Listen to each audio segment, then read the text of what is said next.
Bonjour, je suis Ashwin Krishnadwarka, le notaire du programme Infinity by the Sea réalisé par le groupe Two Futures. En tant que notaire du programme, je suis responsable de l'élaboration des contrats de réservation préliminaire, des actes de vente et du règlement de copropriété. Je vais vous parler des particularités de ce programme qui est assis sur un terrain pris à bail de l'État mauricien.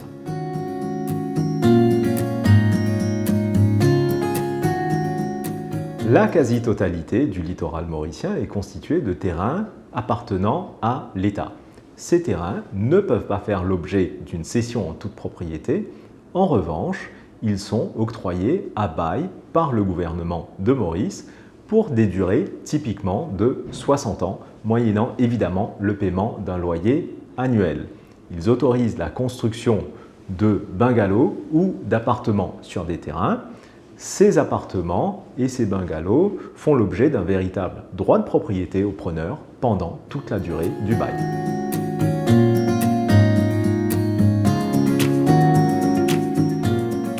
Le programme Infinity by the Sea, réalisé sous le régime de la vente en l'état futur d'achèvement, est disponible à l'achat tant par des citoyens mauriciens que par des non-citoyens.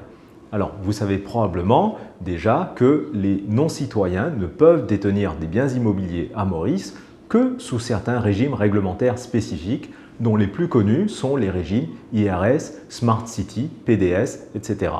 Et récemment a été introduit un amendement législatif permettant aux non-citoyens d'acquérir des appartements dans des programmes immobiliers composés d'au moins un rez-de-chaussée et 2 étages. C'est le cas de Infinity by the Sea, qui est donc un programme dit R+2. L'unique différence entre le programme Infinity by the Sea et les autres programmes issus du régime R+2 est le caractère locatif du terrain sous-jacent. Il suffit donc de vérifier que le bail octroyé par l'État autorise bien la construction d'appartements et leur vente sous le régime de la VEFA, ce qui est le cas en l'occurrence. Donc, une acquisition par un non-citoyen d'un appartement au sein d'Infinity by the Sea va tout simplement déclencher, comme dans les autres programmes, la procédure d'agrément préalable auprès de l'EDB, qui est l'autorité compétente en la matière. Et une fois cet agrément obtenu, évidemment, un non-citoyen peut acquérir en toute légalité un appartement au sein du programme Infinity by the Sea.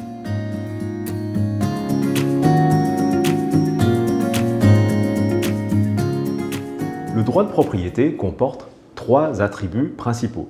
Le premier, c'est le droit d'utilisation du bien. Le deuxième, c'est le droit d'hypothéquer son bien. Et le troisième, c'est le droit de le transmettre, soit en le revendant, soit en le transmettant par donation ou succession. Dans le cas d'Infinity by the Sea, ces 3 attributs sont bien présents pendant toute la durée du bail. Cela signifie donc que vous pourrez librement revendre votre appartement. Si en tant que non-citoyen, vous décidez de revendre l'appartement à un Mauricien, il n'y aura pas de formalité du côté de l'acquéreur. Vous, en tant que vendeur, n'aurez qu'à notifier l'EDB. En revanche, si vous souhaitez revendre à un étranger, eh bien, votre acquéreur devra passer par les mêmes formalités que vous au moment de l'acquisition, c'est-à-dire obtenir l'agrément de l'EDB. À part cette formalité administrative, il n'y a pas d'obstacle à la revente du bien au sein d'Infinity by the Sea.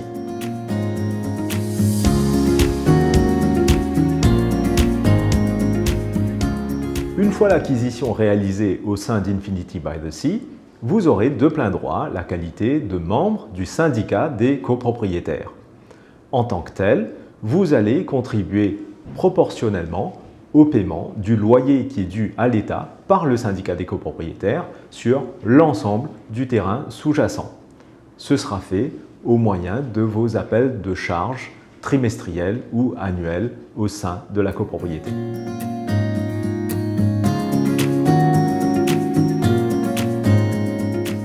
Une question évidente qui vient à l'esprit lorsqu'on est propriétaire d'un appartement assis sur un terrain à bail, c'est qu'arrive-t-il en fin de bail?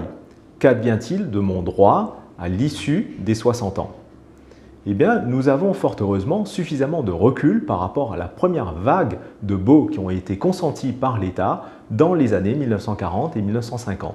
Ces baux sont arrivés à échéance il y a à peu près une décennie et même si les baux ne contenaient pas de clause de renouvellement systématique, on a constaté qu'en pratique, l'État mauricien, pour peu que les preneurs aient respecté leurs conditions de paiement de loyer par exemple, que l'État renouvelait en pratique l'intégralité de ces baux.